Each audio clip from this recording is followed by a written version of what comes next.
Hello, everyone, and welcome. In today's lesson, we will talk about your trip. We will see many vocabulary related to trips and traveling. We will also see many phrasal verbs. Let's start. We need a vacation to get away from it all. We need a vacation to get away from it all. Get away from it all, it means to go somewhere relaxing for a break. We won a once-in-a-lifetime trip to New Zealand.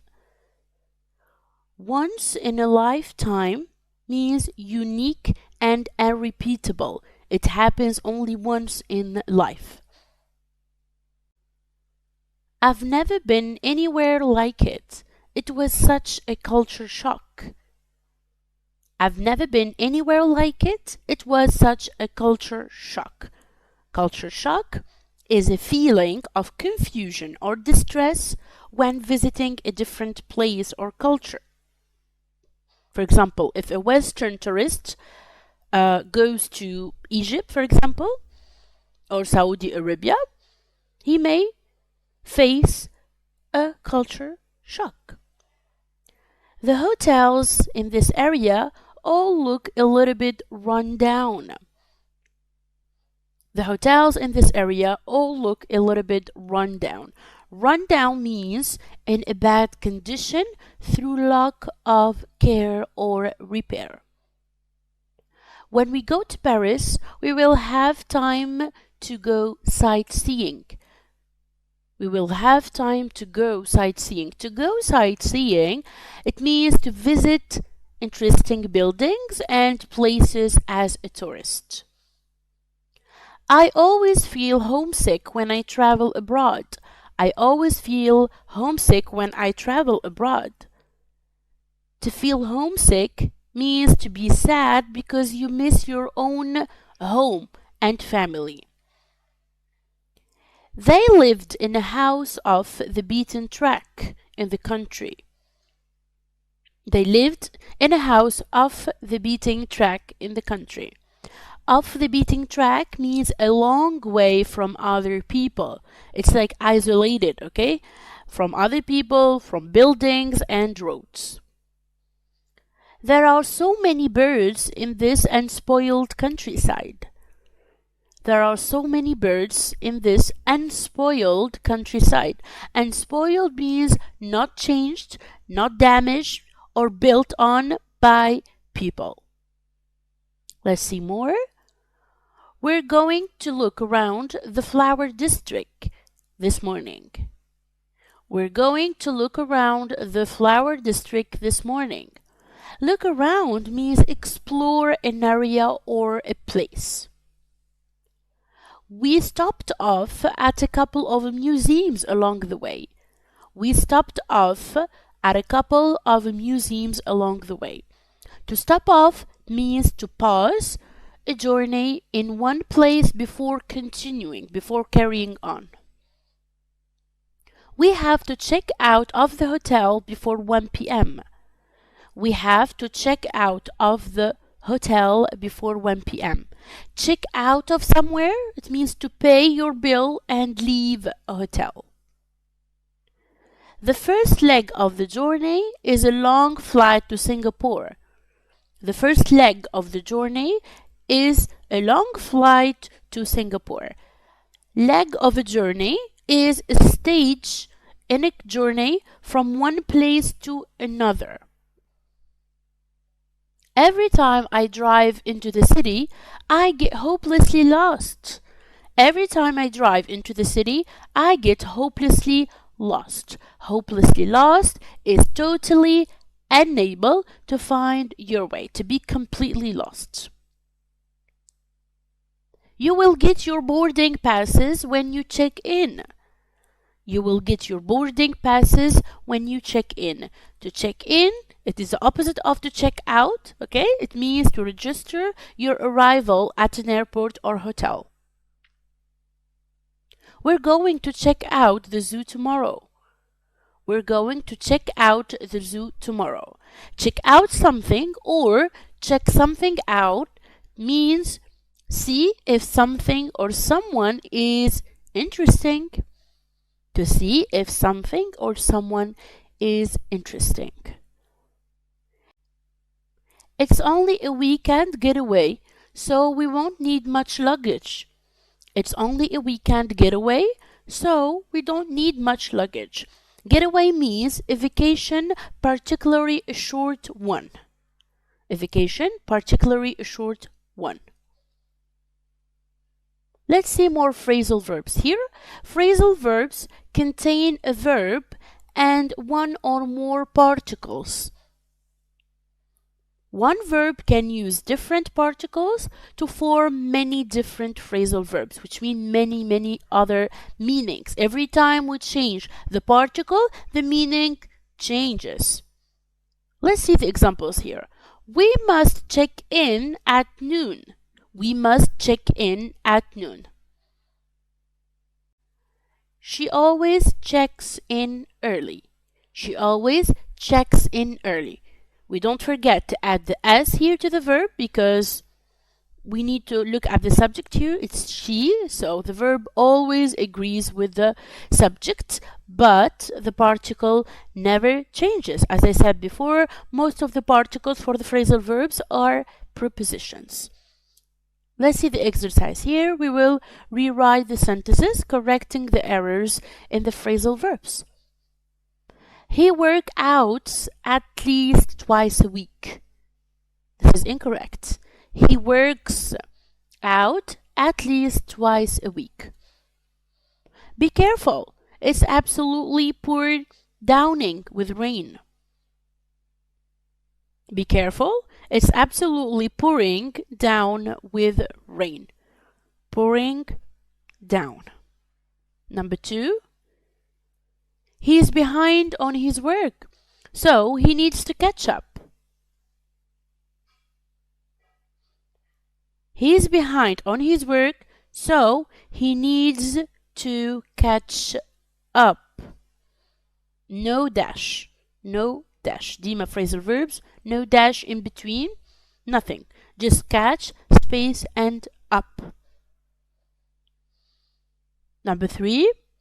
They are take downing the offensive posters today. They are taking down the offensive posters today. Number 4. She will have a backup. She always backs up her files.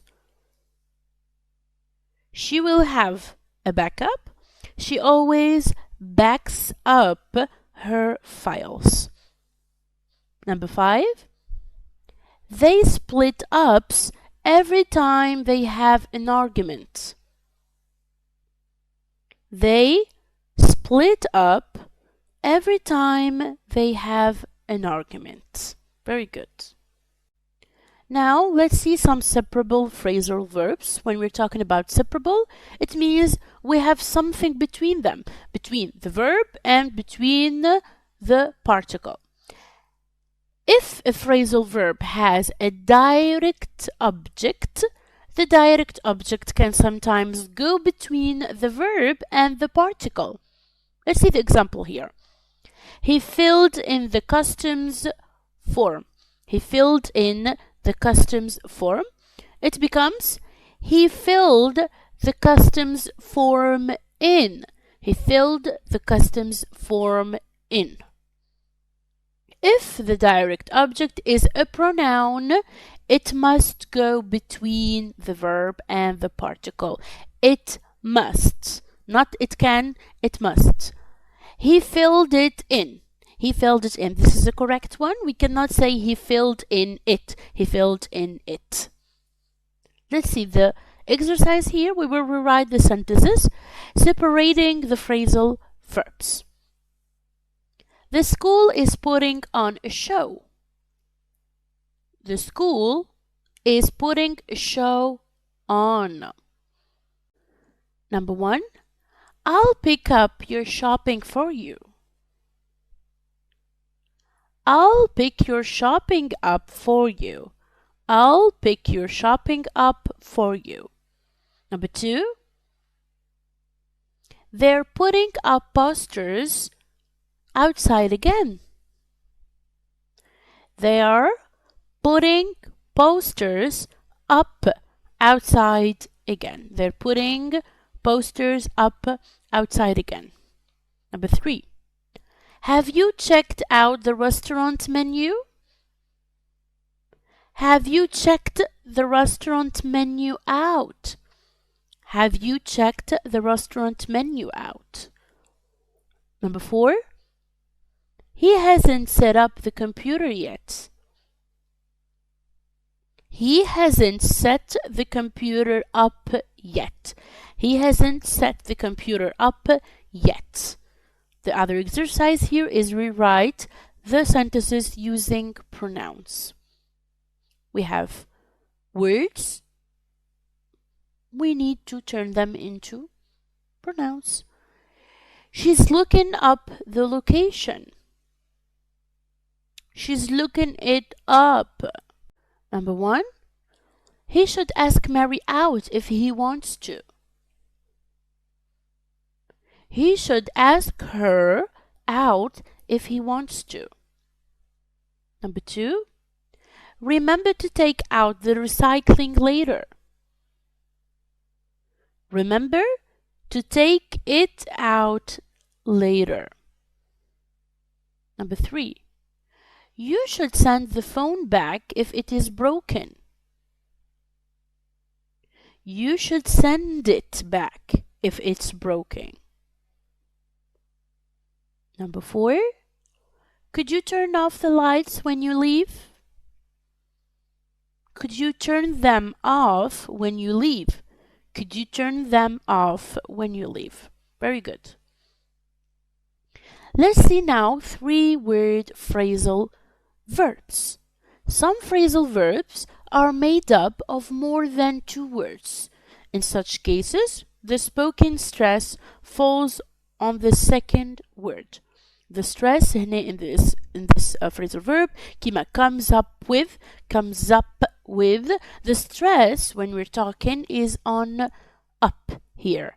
She always comes up with exciting travel plans. We have a verb comes plus the particle up plus preposition with. Let's do this exercise together. Say the sentences out loud, filling in the gaps using the phrasal verbs in the panel. Let's read the panel first. Keep up with, get away with, live up to, come up with. My sister's always coming up with ways to save money. My sister's always coming up with ways to save money. Number 1, my big brother is a CEO. I have a lot to live up to. My brother is a CEO. I have a lot to live up to. Number 2, slow down. I can't keep up with you anymore. I'm tired. Slow down. I can't keep up with you anymore. I'm tired. Number 3, his parents aren't very strict. He gets away with everything. His parents aren't very strict. He gets away with everything. Let's match now the definitions to the phrasal verbs. Go to a place of departure with someone to say goodbye. It is to see somebody off. See somebody off is to go to a place of departure with someone to say goodbye. Number 1, stop someone from going somewhere and isolate them. Stop someone from going somewhere and isolate them is to cut off. Cut off someone. Number 2, pause a journey in one place before continuing. pause a journey in one place before continuing is to stop off. Number 3, start flying. Start flying is to take off. We use this a lot with planes, with airplanes. The airplanes takes off, for example, at 5 a.m. Number 4, start a trip. To start a trip means to set off. Set off. Let's look at the pictures here and use the phrasal verbs from the previous exercise to complete the sentences. I like to stop off for coffee on my way to work. I like to stop off for coffee on my way to work. Number 1, our plane was due to an hour ago. Our plane was due to take off an hour ago. Our plane was due to take off an hour ago. Number 2, we have to really early for our vacation. We have to set off really early for our vacation. Number 3, we went with her to the train station to see her off. We went with her to the train station to see her off. Number 4, they missed the ferry, so they were cut off from the mainland. They missed the ferry, so they were cut off. They were isolated from the mainland.